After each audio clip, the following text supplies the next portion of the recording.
حضرت ابن عباس رضی اللہ عنہ فرماتے ہیں کہ نبی کریم صلی اللہ علیہ وسلم کو 7 اعضاء پر سجدہ کا حکم دیا گیا تھا، اس طرح کہ نہ اپنے بالوں کو سمیٹتے نہ کپڑے کو۔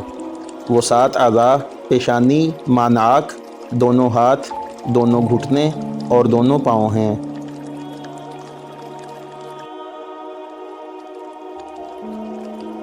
حضرت برا بن عازب رضی اللہ عنہ روایت کرتے ہیں کہ ہم نبی کریم صلی اللہ علیہ وسلم کی اقتداء میں نماز پڑھتے تھے۔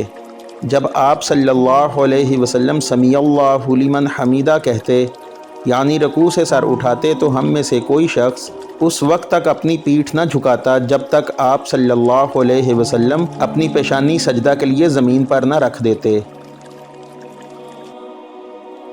حضرت سہل بن سعد رضی اللہ عنہ بیان کرتے ہیں کہ کچھ لوگ حضور صلی اللہ علیہ وسلم کے ساتھ تہبند چھوٹے ہونے کی وجہ سے انہیں گردنوں سے باندھ کر نماز پڑھا کرتے تھے۔ عورتوں سے کہہ دیا گیا تھا کہ جب تک مرد اچھی طرح بیٹھ نہ جائیں تم اپنے سروں کو سجدہ سے نہ اٹھاؤ۔